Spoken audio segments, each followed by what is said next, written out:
코로나19 때문에 앞서서 이제 살펴봤던 것과 같이 수요가 급감하니까 원유도 안 팔리고 뭐 다 안 팔려요. 경제 자체가 안 좋아지고 뭐 중국의 공장도 서버리고 미국의 공장도 서버리고 뭐 그런 현상들이 발생되게 돼요. 가격이 다 떨어져요. 수요가 없기 때문에. 근데 인버스 상품, 즉 주가 지수가 하락하면은 상승하는 인버스 상품이 아닌데 가격이 오르는 것이 있어요. 놀랍게도.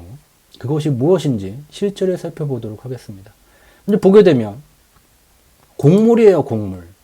세계 곡물 수급량을 이제 나타나게 된 거고 2019년에서 20년 기간에는 생산하고 소비를 보게 되면 균형을 맞춰 있는 상태이기 때문에 재고량이 크게 감소되지 않게 되면서 가격이 이제 올라가기 위해서는 수요가 증가가 되게 되고 재고가 이제 내려가게 되고 그 뒤부터 이제 가격이 폭발적으로 올라가게 되는데 재고가 계속해서 유지되고 있는 상황인데 이상한 현상이 벌어지고 있는 중이에요. 무슨 현상이냐? 놀라운 일이 벌어져요. 국제 쌀도 글로벌 선물 시장에서 거래가 되는 상품이에요. 쌀 선물 가격을 보게 되면 2020년 2월과 3월에 주식시장은 2월에 한번 조정이 나오고 반등 나오려다가 3월에 깊은 폭락이 나타나게 됐는데 얘를 보게 되면 2월 말에서 3월로 들어가면서 급등이 나오게 돼요.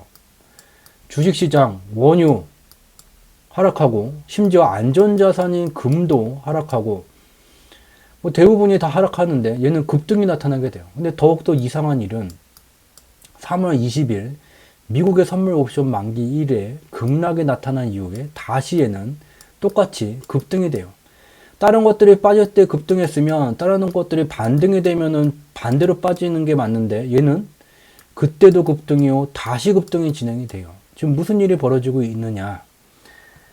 코로나19가 진행이 되게 되면서 공장들이 멈춰서고 실물 경제가 잠깐 이제 가동을 중단하게 돼요. 그러면 원유? 그래 굳이 뭐 이렇게 공장 들려서 원유를 써. 심지어는 뭐 차를 뭐하러 타고 다녀. 걸어 다니지 뭐. 그렇게 바뀔 수가 있어요. 얘네들은 설비 투자에 관련된 것들은 마음만 먹으면 굳이 하지 않더라도 생명 유지에 아무런 영향을 주지를 않게 돼요. 근데 이 쌀은 곡물은 경기가 좋던 나쁘던 벌이가 많던 벌이가 너무 힘들던 간에 보통 하루에 3번을 먹게 돼요. 아침, 점심, 저녁. 다른 말로 하게 되면 경기가 안 좋아도 수요가 사람당 하루에 3번의 수요가 계속 발생이 돼야지만 돼요. 그렇다면 코로나19 때문에 실물 경제가 멈춰서게 된다면 이 멈춰선 기간 중에 국가 경제, 국가 사회가 양호하게 운영되기 위해서 제일 먼저 해야 되는 것은 없으면 큰일 나는 이런 것들 하루에 3번씩이나 사람당 국민 한 명당 3번의 수요가 발생되는 것들을 미리 재고가 충분하더라도 챙겨놓는 현상이 발생되게 돼요. 그러한 것을 넘어서 이제 각 국가 주요한 국가들이 재고를 이제 곡물의 재고를 쟁여놓는 것을 넘어서 재고를 쟁여놓기 시작하니까 곡물을 생산하는 국가들이 수출을 중단해요. 쌀을 대량으로 만드는 인도도 중단하고 뭐 태국도 중단하고 말로는 코로나19 때문에 감염이 전이될 수 있기 때문에 이 거래도 중단한다 하고 셧다운을 해버려요. 중단을 해버려요. 곡물들이. 그런데 곡물을 주로 생산하지 않는 국가들은 계속해서 얘가 수요가 발생이 되기 때문에 코로나19 때문에 경제가 멈춰서기 전에 얘를 쟁여놓으려고 그러는데 이것을 판매하는 국가들이 안 팔겠다고 선을 그어버렸어요. 그렇기 때문에 더욱더 이제 재고를 쌓기 위해서 지금 혈안이 되면서 가격이 상승돼요. 근데 여기까지 이제 진행이 되면은 재고가 남았으니까 재고 더 사들이게 되면 가격이 어느 정도 오르다 말겠지라고 할 수가 있는데 코로나19가 지금 여기서 또 이러한 활동을 멈춰 세워요. 주요한 곡물을 만들고 있는 국가들이 이제 곡물이 자랐어요. 다 수확을 해야지 되는데 수확을 할 사람을 구하지를 못해요. 사회적 거리두기가 진행이 되고 감염이 사람 간에 매우 빠르게 확산이 되게 되니까 이 사람들이 수확을 하러 오지를 않게 돼서 작물들이 그냥 농가 밭에 그대로 있는 상황이 발생되고 있는 중이에요. 그렇게 되면 재고가 지금 어느 정도 있더라도 이 수확 자체가 제때 하지 못하게 되면 이 작황 자체를 버리게 되고 수확량이 줄어들 수뿐이 없는 그런 국면으로 더 악화되고 있는 중이에요. 그렇기 때문에 이와 같은 쌀 가격이 상승되는 것은 가벼이 넘길 현상이 아니에요. 왜냐? 요약하면 원유는 안 쓰면은 그만이에요. 공장 안 돌리면 수요가 발생되지가 않아요. 공장을 안 돌려도 국민 한 명당 하루에 3번의 수요가 발생이 되는 게 곡물이에요. 먹고 살아야 돼요.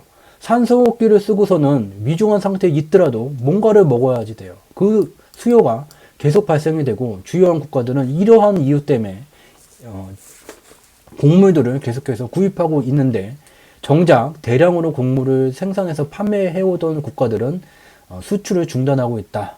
그리고 수출 중단을 넘어서 이제 작황을 거둬들이기가 쉽지 않은 그런 상황에 처해지고 있다라는 것을 알 수 있게 돼요. 이 쌀 선물 가격의 시각적 방향성을 향후에 이제 어떠한 방향으로 움직이게 될지를 좀 살펴보도록 합시다. 여기에 이제 녹색의 비행기 궤도를 나타냈어요. 저희 경제지표 스토리텔링에 특화된 시각적 방향성 분석 도구예요. 제일 밑에가 태동기, 성장기, 성숙기, 쇠퇴기예요. 어떠한 경제지표가 됐건 어떠한 삼성의 주가가 됐던 애플의 주가가 됐던 어떠한 기업의 주가가 됐던 간에 상승하는 생애는 이 태동기를 벗어나게 되면서 출발이 돼요. 시작이 돼요. 태동기를 넘어서게 되면 최종 목적지인 쇠퇴기에 이르게 돼요. 쇠퇴기, 여기서 육체는 사라지게 되지만 에너지는 그대로 남아서 새로운 생애를 만들기 위해서 출발했었던 태동기로 귀향을 하게 되는 불교의 윤회 원리를 따르게 돼요. 쌀을 보게 되면 이미 이 1989년경에 목적지인 쇠퇴기에 도착을 하게 됐고 새로운 생애를 만들기 위해서 출발했었던 태동기로 귀향을 하게 돼요. 2003년경에 귀향이 완료가 되게 됐고 여기서 다시 태동기를 벗어나게 되면서 새로운 생애가 여기서 만들어지게 됐어요. 새로운 생애는 쇠퇴기까지 움직이게 되는데 이 중간에 빨간 선을 만들어 놨어요. 얘는 이제 경유지예요. 쇠퇴기까지 바로 가는 게 아니라 얘를 거쳐가야지만 돼요. 그래서 여기에 가게 되면 여기에 이르게 되면 여기 전후에서 1차 상승이 진행이 되고 바로 가는 게 아니라 일정 기간 점검을 받게 되고 점검을 깊게 받으면 태동기까지 다시 들어오게 돼요.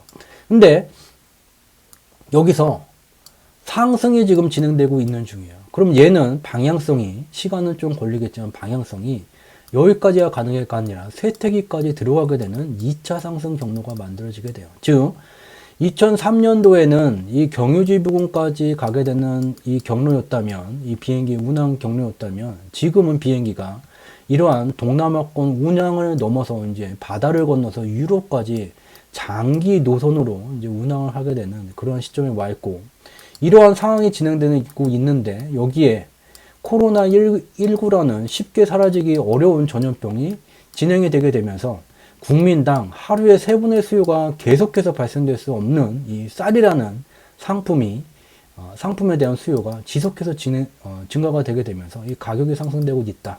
얘가 상승세가 더 격화되는 것은 이 태동기를 넘어서게 되면 상승세가 이전보다 더욱더 격해지게 돼요. 그래서 쌀 선물은 현재 상승하고 있는 것을 가벼이 봐서는 안 된다. 왜냐하면 얘 자체가 쇠퇴기까지 들어가는 경로에서 수요에 의해서 수요 급증, 코로나로 인한 수요 급증으로 상승하고 있다.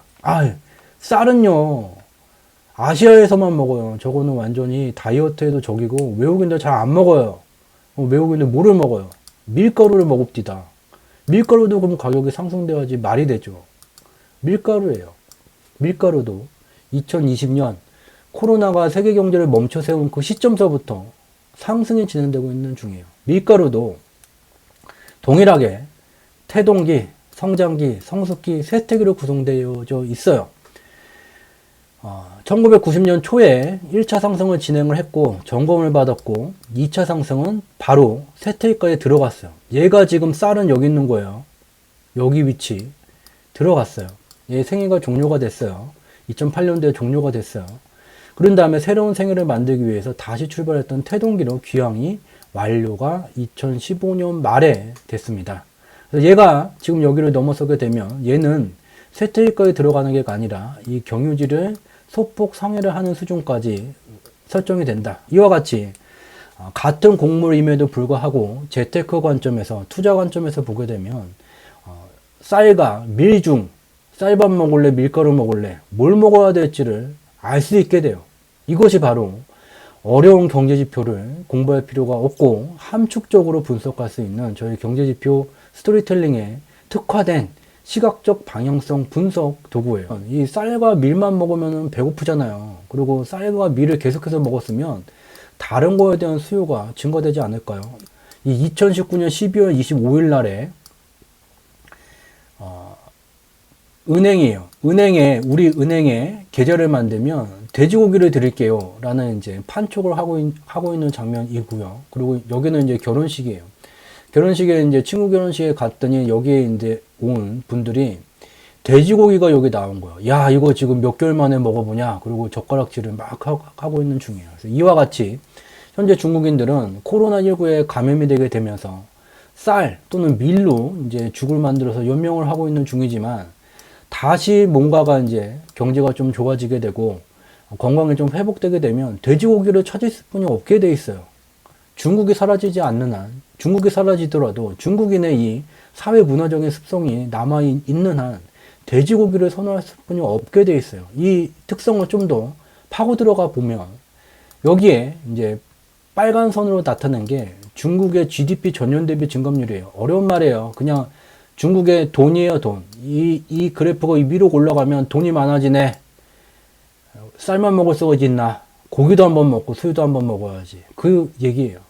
돈이 많아지게 되면 중국인들은 제일 먼저 돼지고기를 사 먹게 되면서 돼지 가격이 같은 시기에 급등을 하는 현상을 볼 수가 있어요.